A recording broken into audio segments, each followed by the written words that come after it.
Dear friends of Dentro La Storia, welcome back. And this is one of our instant videos. You know, those videos. We make them instantly, like instant books, which come out almost at the same time as certain news events, to explore current events from a historical perspective. Today's topic is about a fair, a book fair, that will open tomorrow, December 4, 2025 in Rome.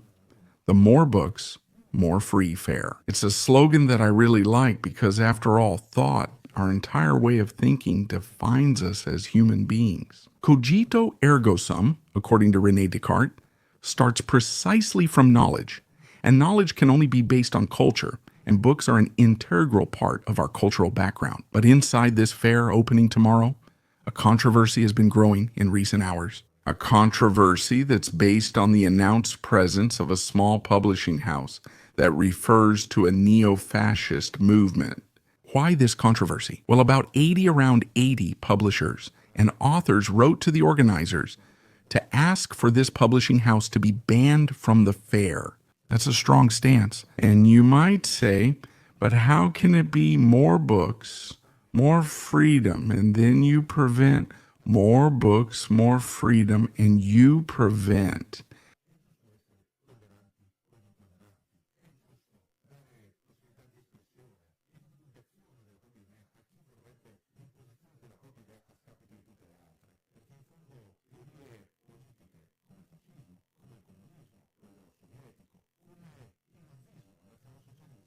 All totalitarian theories assume the enforcement of a single way of thinking. To the question I just asked a moment ago, a great philosopher, Karl Popper, gave an answer 80 years ago. Within a book published in 1945, when the old continent, Europe, was finally emerging from the nightmare of the Second World War, he addressed what is known as the paradox of tolerance. What is tolerance? It's the possibility of giving everyone a chance without prejudice, and that's fine. But can we be tolerant towards the intolerant? No. That's what Popper says, and I am convinced of this as well. For what reason?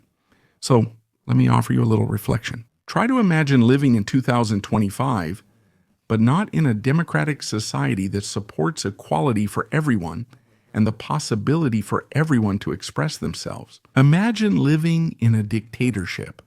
I don't care if it's red, black, yellow, orange, purple, whatever color you want. A dictatorship is where one person, the dictator, controls all thinking. And you have to submit to that way of thinking, whether you like it or not. Is that a good prospect? Would you just accept it passively?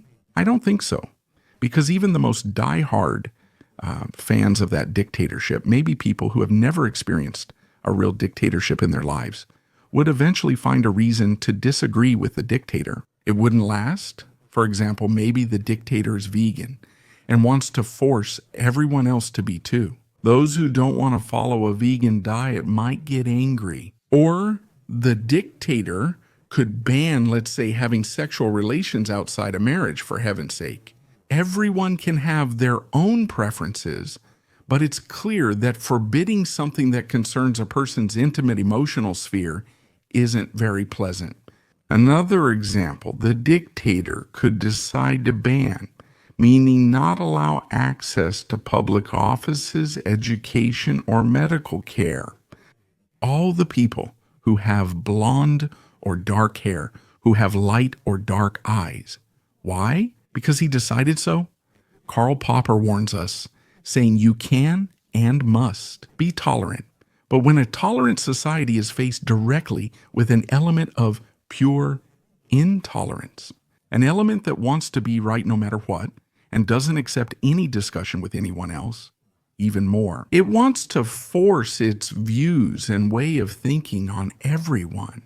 A tolerant democratic society where free expression is fundamental cannot accept this and must oppose it. In fact, if intolerance is accepted in the name of tolerance, this intolerance will not return to existence, so it can grow to the point of overwhelming the tolerant society. Eating it from the inside, little by little, transforms it into an intolerant society.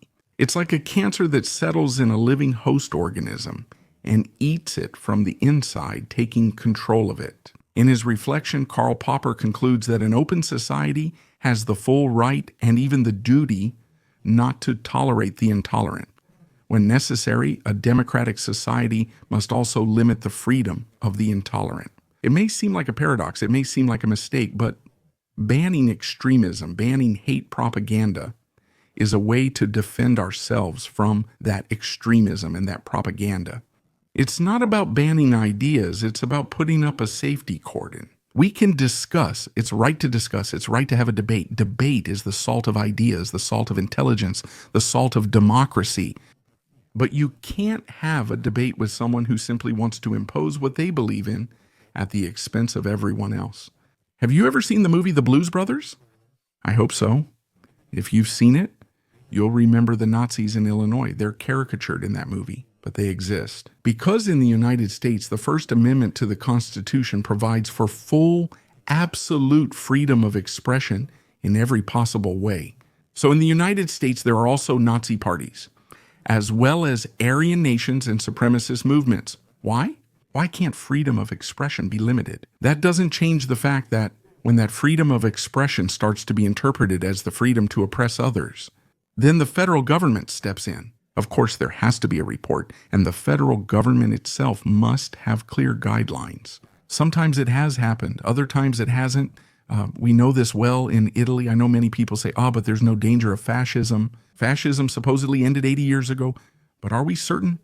What if it truly ended then? There wouldn't have been any need to include that final transitional provision in the Constitution that prohibits the reconstruction, not of the fascist party. There wouldn't have been any need for the Selba Law, which enforces that final transitional provision. And the Selba Law wouldn't have been applied in the 1970s for the dissolution of Ordine Nuovo, which had been identified as an attempt to reconstitute the fascist party. And today, if fascism weren't a problem, if fascism were truly dead, there wouldn't be movements that declare themselves fascists of the third millennium. So maybe fascism isn't really dead, maybe intolerance isn't really dead. In reality, it has only changed its skin, changed its name, but it's still alive. It repeatedly tries, using countless excuses, to infiltrate the democratic body and seize control, because the goal is always the same. Intolerant groups have no intention of having a dialogue. They just want to get in wherever they can and then take control. This is what I want, at the expense of everyone else. This applies to any political affiliation. And I want to stress again, don't take this video as a rant against just that one political side. Imposing a single viewpoint is one of the worst things. We saw this just days ago. Some of you even commented on it in other videos during the attack on the editorial office of the Turin newspaper La Stampa. An attack that disgusted me, and not just because I personally know some of the colleagues who work there, but because it was carried out on a day of strike. That's right, because a few days ago we journalists went on strike to demand the basic rights necessary for our work, for our profession. So first of all, it was a cowardly act to hit professionals from behind when they're not even present. That's already wrong. So why was it done? With the presumption of teaching fellow journalists, my colleagues, what to write, who to write about, and what terms to use. Because this is about not writing about certain things, writing about others, not giving space to certain topics or certain people, but to others instead. But who said that? That too is simply a practical application of intolerance. Tolerance means that everyone should be able to express themselves. It should also include its own counterbalance. It should include the need to correct things when tolerance itself is interpreted as laxity, or as the possibility to do whatever we want, without rules, without respect for others. That's why today I dedicated this short instant video to the topic of the Pew Libre. Pew Libre Fair. I buy a lot of books, I read a lot of books, my house is filled with books, I appreciate reading, and I buy a bit of everything. I read a bit of everything. I know how to tell the difference.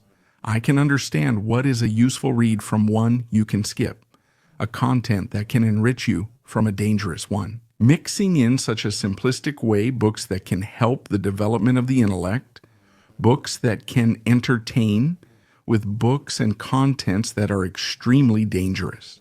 The Apology of the FMES, the writings of Leon deGrasse, or the beatification of Mussolini, just to give a few examples, is something wrong, something that should not be allowed. I'm not one of the organizers of Pew Libri, but I'm addressing them. Think about Popper's paradox before you say again that it's normal to give everyone the chance to participate in a fair, to mingle.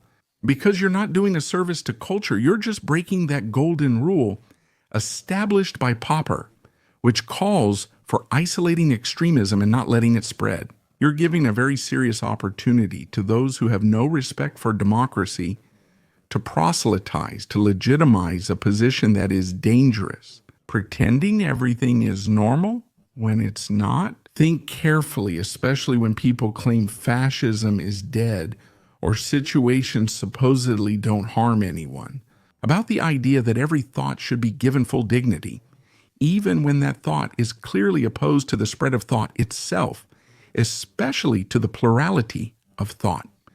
Think about it, because maybe at that moment you are directly facing the paradox of tolerance.